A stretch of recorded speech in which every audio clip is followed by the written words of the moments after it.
بسم اللہ الرحمن الرحیم۔ ذکر الہی کی تاثیر۔ آج کل ذکر الہی میں اکثر لذت نہیں آتی،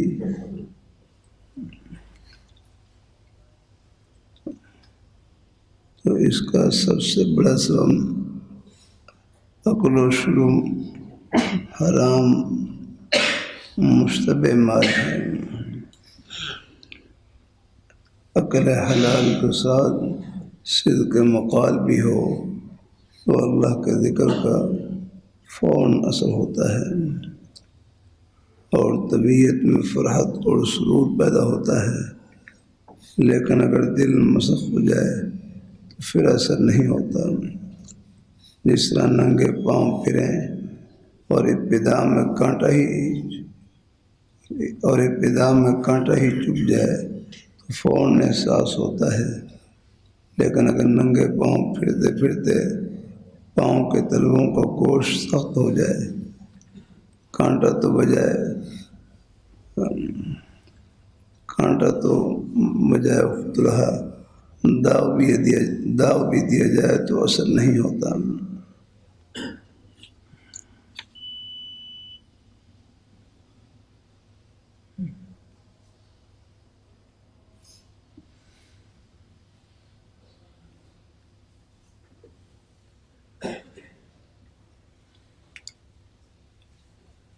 ڈرب کی دھوپ اور پتھریلی زمین پر ننگے پاؤں چلنے والے بدویوں کے پاؤں اتنے سخت ہو جاتے ہیں کہ ان کو داغ دینے کا بھی احساس نہیں ہوتا۔ یہی حال دیہات کے زمینداروں کا ہے۔ اسی طرح دل میں اگر نور فطرت موجود ہو تو ذکر الہی کا اثر فوراً ہوتا ہے۔ تیز چھری سے بکری 1 منٹ سے پہلے ذبح ہو جاتی ہے، کیونکہ اس کی گردن میں ہڈی نہیں ہوتی، لیکن سور اس چھری سے ذبح ہو ہی نہیں سکتا، کیونکہ اس کے گلے میں سخت ہڈی ہوتی ہے۔ کہتے ہیں کہ سور گردن کو موڑ نہیں سکتا۔ جو سور کا شکار کرتے ہیں وہ اس کمزوری سے فائدہ اٹھاتے ہیں۔ جب سور ان پر تیزی سے دوڑتا ہوا حملہ آور ہوتا ہے، وہ ذرا سا دائیں بائیں ہٹ کر اس پر وار کرتے ہیں۔ گلے میں ہڈی ہونے کی وجہ سے سور کو کلہاڑی سے اس طرح ذبح کرتے ہیں جس طرح لکڑی کو کلہاڑی سے پھاڑتے ہیں، تب جا کر وہ ذبح ہوتا ہے۔ حرام کھانے سے دل اس قدر سخت ہو جاتا ہے کہ اللہ تعالیٰ کے نام سے بھی متاثر نہیں ہوتا ہے۔ وقت ہے کہ اپنی اصلاح کے لیے ریاضت نہ کرے اور شیخ کامل اس کے قلب پر توجہ نہ کرے۔ حرام کی 2 قسمیں ہیں۔ نمبر 1 صوتاً حرام، مثلا سور، کتا، سب کو معلوم ہے کہ حرام۔ نمبر 2 حقیقتاً حرام، مثلا بکری کا گوشت بظاہر حلال ہے، اگر چوری کی بکری ہو تو اس کا گوشت حقیقتاً حرام ہوگا۔ اللہ تعالی ہم سب مسلمانوں کو دونوں سے بچنے کی توفیق عطا فرمائے۔ ہر مسلمان فقط اس چیز کا مکلف ہے کہ جو چیز شریعت نے حرام کی ہے ان سے پرہیز کریں۔ جو چیز بظاہر حلال اور حقیقت میں حرام ہے، مثلا چوری کی بکری کا گوشت یا چور کی بھینس کا دودھ، اس قسم کی حرام چیزوں کی تمیز ہر مسلمان نہیں کر سکتا، سوائے ان اولیاء کرام کے جن کو اللہ نے نور باطن عطا فرمایا ہے۔ نور باطن کی بنائی سے وہ حقیقتاً حرام یا حلال مال کی پہچان کر سکتے ہیں۔ اس لیے وہ اولیاء کرام بظاہر حلال اور بظاہر حلال اور حقیقت میں حرام چیزوں سے اپنے آپ کو بچا سکتے ہیں۔ جن مسلمانوں کو اس درجہ نور باطن حاصل نہیں ہے وہ ایسی چیزوں کو استعمال کرنے سے اگرچہ شرعاً مجرم نہیں ہوں گے، مگر وہ حرام چیز باطن میں اپنا اثر ضرور دکھلائے گی۔ یہ ممکن ہے کہ عبادت کی توفیق ہی سلب ہو جائے، ورنہ عبادت کی باطنی لذت تو یقیناً حرام کھانے سے سلب ہو جاتی ہے۔ حرام خواہ دانستہ کھایا جائے، حرام خواہ نادانستہ کھایا جائے، خواہ دانستہ، دونوں صورتوں میں اپنا اثر دکھائے گا۔ سنکھیا زہر، اور اس کو کون ہوتی ہے، کونین کہتے ہیں، کون کھانے والی چیز ہوتی ہے۔ سنکھیا اگر اس کون سمجھ کر اس کو کھایا جائے یا زہر سمجھ کر کھایا جائے، دونوں صورتوں میں موت کا پیغام لائے گا۔ فرق صرف اتنا ہوگا، پہلی صورت میں زہر کھانے والا خودکشی کا مجرم نہ ہوگا، دوسری صورت میں وہ مجرم قرار دیا جائے گا۔ بازار کی ہر چیز حلال نہیں، ان میں بکثرت حرام ہیں۔ اللہ پاک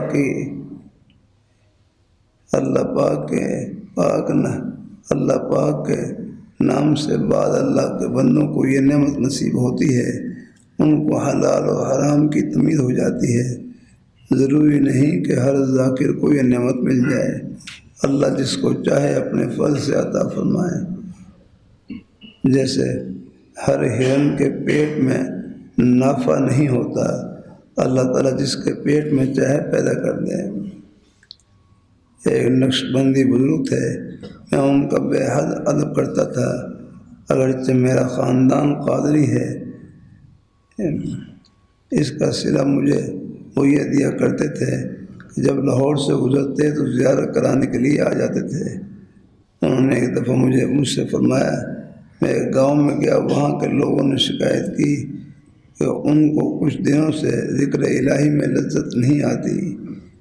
صوفیہ کرام کی اصطلاح میں اس کو قبض کہتے ہیں کہ اللہ کرنے میں جو لذت حاصل ہوتی ہے وہ بند ہو جاتی ہے۔ وہ فرمائے تھے کہ جب اللہ تعالیٰ سے اس کے متعلق دریافت کیا تو مجھے بتلایا گیا کہ گاؤں والوں نے ایک دن چوری کی گائے کا گوشت کھایا تھا، جس کی وجہ سے اللہ تعالیٰ ناراض ہو گئے اور ذکر کی لذت سلب ہو گئی۔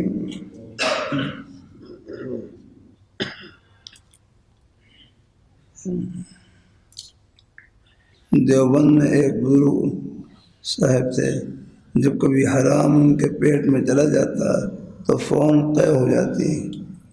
ایک دفعہ ایک شخص نے ان کی دعوت کی اور ہر ممکن احتیاط کی کہ کوئی حرام یا مشتبہ چیز نہ پکنے پائے۔ اس شخص نے دعوت میں کھیر بھی پکائی۔ کہتے ہیں جب اس بزرگ نے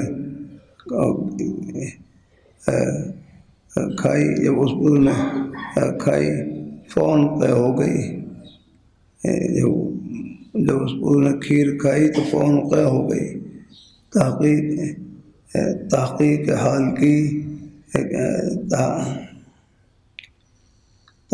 حال کی گئی تو معلوم ہوا کہ جس بھینس کا دودھ کھیر میں استعمال ہوا تھا، جب اس کا دودھ دو رہے تھے تو اس نے پاس والی بھینس کے چارے میں سے تھوڑا سا کھا لیا تھا۔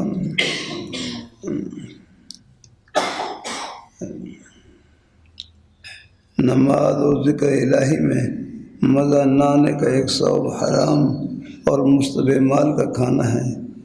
ان سے وہی بچ سکتا ہے جو یا تو خود باطن کے لحاظ سے بینا ہو یا اس کا ہاتھ بینا کے ہاتھ میں ہو۔ حضرت دین پوری رحمۃ اللہ علیہ اللہ کرنے والی جماعت کو پھیکا بھات دیتے تھے، پھیکا بھات جس میں نہ نمک نہ میٹھا ہوتا، اس میں حلال کے چاول اور پانی ہوتا تھا۔ یہ اس لیے کرتے تھے کہ اللہ اللہ کرنے والی جماعت کے پیٹ میں حرام کا لقمہ نہ جانے پائے۔ حضرت رحمۃ اللہ علیہ خود بینا تھے، ان کی وجہ سے ساری جماعت حرام سے بچ جاتی تھی۔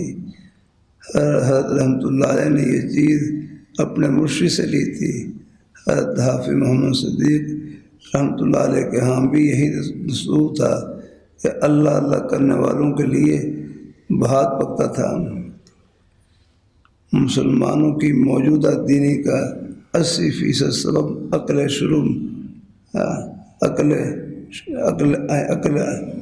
شرب حرام و مشتبہ مال ہے۔ 10% بے نمازیوں کے ہاتھ کی پکی ہوئی چیزیں کھانا ہے، باقی 10% بے دینوں اور نااہلوں کی صحبت ہے۔ ذاکر کی طبیعت چھوئی موئی بھٹی کی سی ہوتی ہے، بے دین اس کے سامنے آ کر بیٹھ جائے تو اس کی طبیعت مقدر ہو جاتی ہے۔ اگر حلال تو یہ مال کھایا جائے تو قرآن کی 3 آیتیں ختم نہ ہونے پائیں گی، آنکھوں سے آنسو جاری ہو جائیں گے۔ وَإِذَا سَمِعُوا مَا أُنزِلَ إِلَى الرَّسُولِ، بکری کے گلے پر جو ہی چھری پھیری جاتی ہے تو خون کا فوارہ جاری ہو جاتا ہے۔ یہی حال حلال طیب کھانے والے ذاکر کی طبیعت کا ہوتا ہے۔ بعض بے سمجھ تصوف کے مخالف ہیں، میں دعا کرتا ہوں اللہ ان کو اس کا مزہ چکھائے۔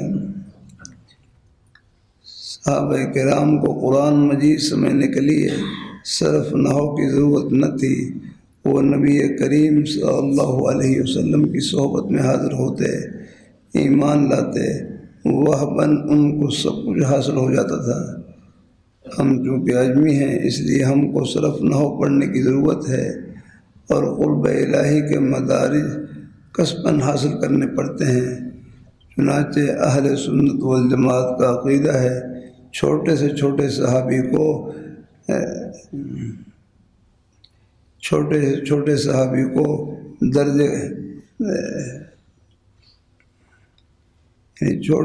صحابی کے درجے کو بڑے سے بڑا ولی بھی نہیں پہنچ سکتا۔ بعض لوگ میرے پاس آ کر شکایت کرتے ہیں، ہم نماز بھی پڑھتے ہیں، ذکر بھی کرتے ہیں، لیکن لذت نصیب نہیں ہوتی۔ اس کی وجہ عقل و شرب و حرام مشتبہ مال ہے۔ اگرچہ عوام اس کی مکلف نہیں ہیں، یا تو اللہ آنکھیں عطا فرمائے یا پھر آنکھوں والوں کے سائے تلے رہیں۔ ان دونوں صورتوں کے علاوہ حقیقی حرام سے بچنے کی کوئی صورت نہیں۔ اگر اللہ تعالیٰ باطن کی آنکھیں عطا فرمائیں، دیکھتے ہی پتہ چل جاتا ہے کہ یہ چیز حرام ہے اور یہ حلال ہے۔ اللہ تعالیٰ ہم سب کو مشتبہ اور حلال حرام میں تمیز کی توفیق عطا فرمائے۔ آمین۔